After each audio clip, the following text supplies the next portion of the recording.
Is it possible that for once in Xbox's bloody existence, outside of Forza, outside of what else do we have? Flight Sim, that Xbox somehow has a great game on their hands.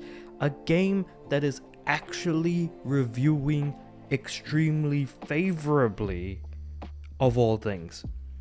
Never thought that I would ever see the day Xbox gains more than an 80 for any game that they release on Metacritic that isn't a Forza game or a Flight Sim. Because we all know Forza, Flight Sim, these are Xbox's greatest titles. It's surprising how the first thing I don't talk about is a Gears or a Halo or anything else like that. So it's great to see that Machine Games, who made Indiana Jones and the Great Circle, is actually doing incredibly well with Indiana Jones and the Great Circle. And sure enough, it did come out, and honestly, happy to see that Indiana Jones is actually making a really good, impactful debut in video games, because if we think about stuff like Lara Croft and Nathan Drake from Uncharted, yeah, both of these characters and their respective franchises are in fact based off of Indiana Jones, because I completely forgot that the Indiana Jones movies were all released in the 80s. And so I was talking to a work colleague about 80s movies, and I completely forgot to mention Indiana Jones in that conversation.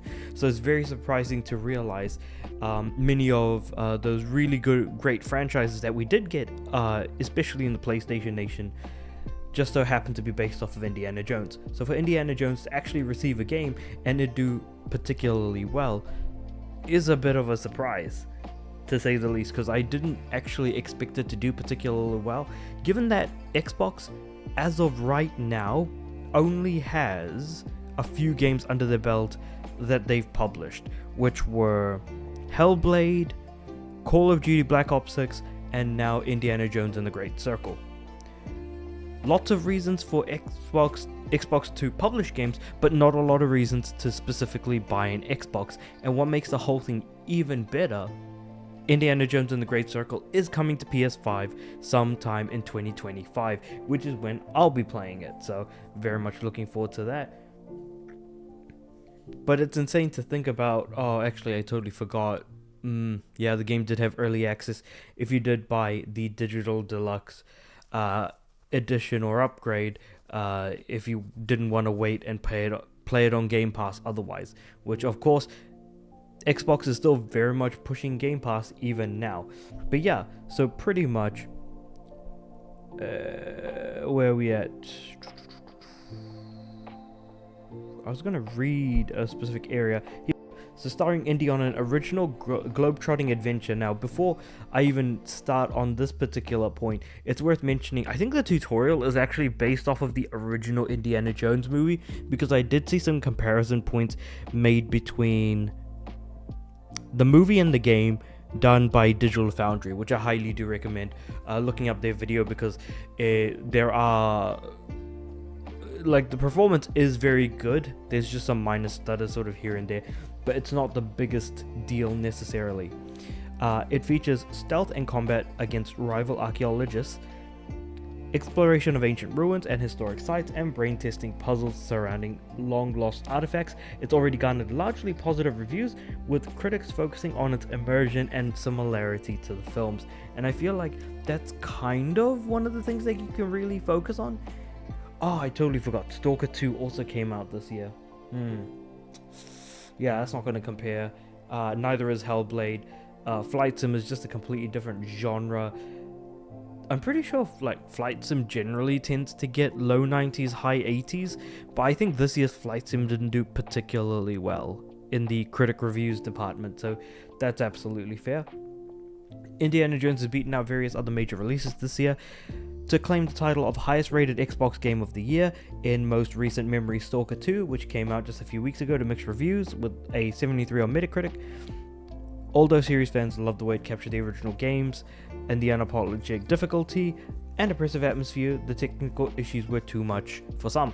And that being said, it's funny to see something like Indiana Jones get the highest rated, like highest Metacritic, and then we look at, say, something like all of the games that are in the Game of the Year conversation, and they're all in the low to mid 90s.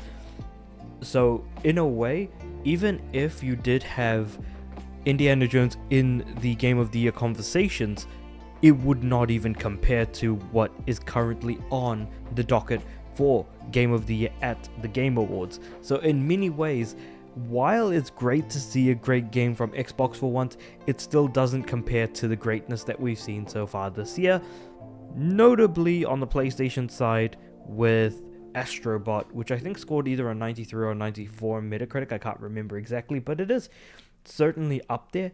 But yeah, launching just one day before Stalker 2, Xbox also got Microsoft Flight Simulator 2024, which had a slightly higher Metacritic score of 78. Wow, okay, that's incredibly low for a flight sim game, because flight sims do incredibly well. So I feel like even Xbox is dropping the ball on their greatest franchises even now.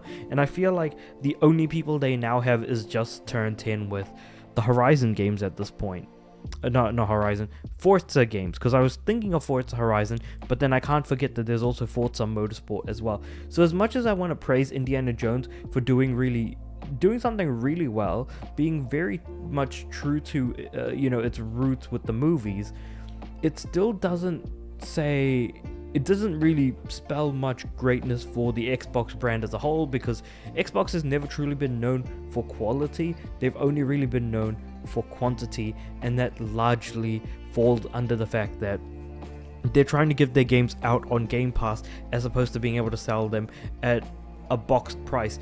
And from myself personally, from a perceptional point of view, the way that I view this is that they don't have the confidence to be able to sell games at a full price. I wonder if Xbox is just trying to bundle so many things together to make it seem like it's the greatest thing ever, rather than actually allowing you to be able to buy those games at a boxed price. But maybe I'm just trying to like put too much